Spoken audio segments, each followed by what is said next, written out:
Hello, and today I want to talk about reputation and referrals. You know what it's like when you're in business and you need to refer people to other people, other professionals, other people that can help them. I know as an accountant, one of my roles was, as I saw it, to help find a bookkeeper, to help find a financial planner, to help find a lawyer. I even had someone asking me for a referral to a dentist. I know, strange, but the person was new in town and wanted some advice as to who was local, who I'd recommend as a dentist, needed some dental work done. Any one of those.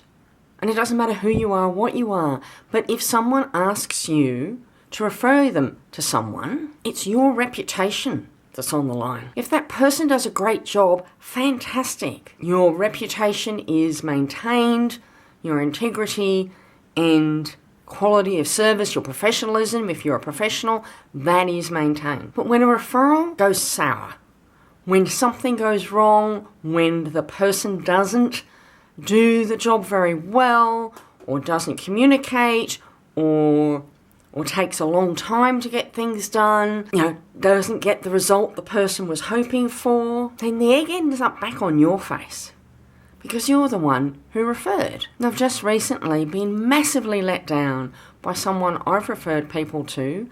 I've referred people to this person for many years, and usually the job's pretty good. But in this particular case, there's no communication, the job is way, way behind, kind of just completely dropped the ball. I'm the one with egg on my face. I'm the one that's backpedaling. I'm the one who's having to have the conversation with the person I referred and tell them how disappointed I am and how frustrated I am that the result is not what I expected it to be. And I know what the implications are. I understand the implications, and I'm not happy about it because it's not the way that I do business. So just thinking about what does that do then to your business? Because what it does is it changes you in the mind of your client or customer. So the person that asked for the referral, who has thought highly enough of you to ask your opinion, to ask for your advice and recommendation, now their view is slightly tainted. Slightly tainted, could be significantly tainted, depending upon what the circumstances are. But now you've got a different relationship. So the relationship that was strong has now had a bit of a ding in it. And sometimes you may not even know that there was something that went wrong. And I know over the years, yes, I'm going to dob you financial planners in. A lot of financial planners would come knocking on my door, asking for referrals. It was like bees around a honeypot.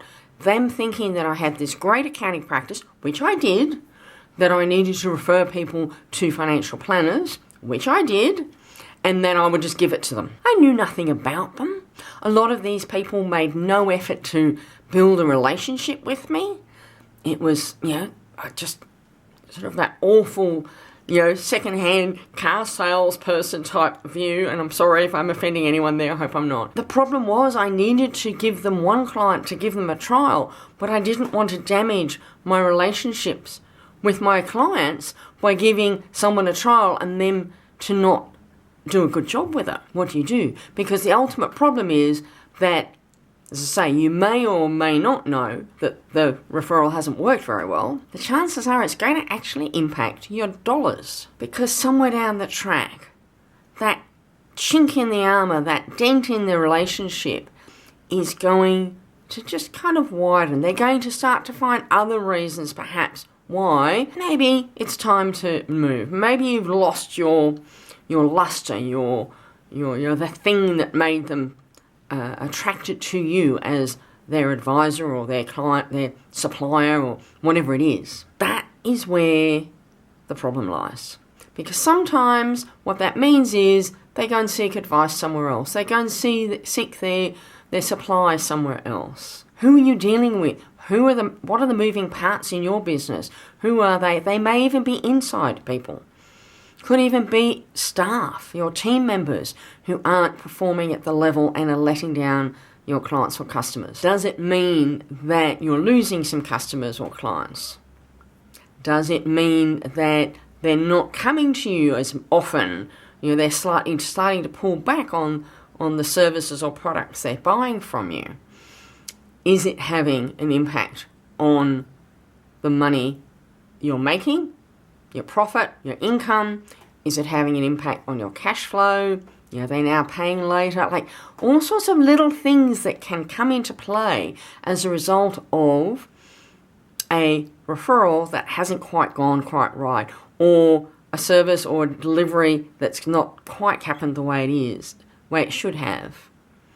And I think the worst thing as a business owner, and unfortunately I've had to do it a few times, is having to go basically cap in hand, in my case to a client, and apologise because a team member or an outside resource that we've recommended hasn't performed.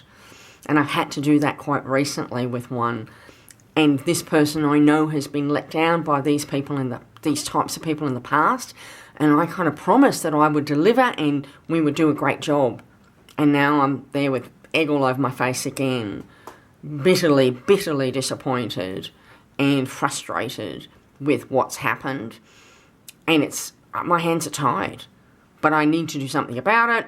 And, decisions are now being made in relation to what's going to happen moving forward, because this can't continue. You can't allow that to just go on. You've got to nip it in the bud and find a way around it. Find a way to then make sure that your client or customer is happy and do the best to repair the relationship. So one of the things on that is coming back to, of course, for me, the numbers, because it will have an impact. And it's knowing what your numbers are and how you can interpret them. Because you may find that in some cases, the reason business isn't doing as well as you think may have something to do with the quality of what you're delivering. And that is something that you may well be able to control, or it may be out of your control. But either way, your business needs to know where it's going. You need to know where it's going and what it's going to look like, and project and plan for the future. And my advice, take the Business Barometer quiz. It's a short, quick quiz, but it'll give you a bit of an idea of how you're tracking your business, what you do and don't know, and perhaps the areas that you could do with some extra help on. And that is what it's about.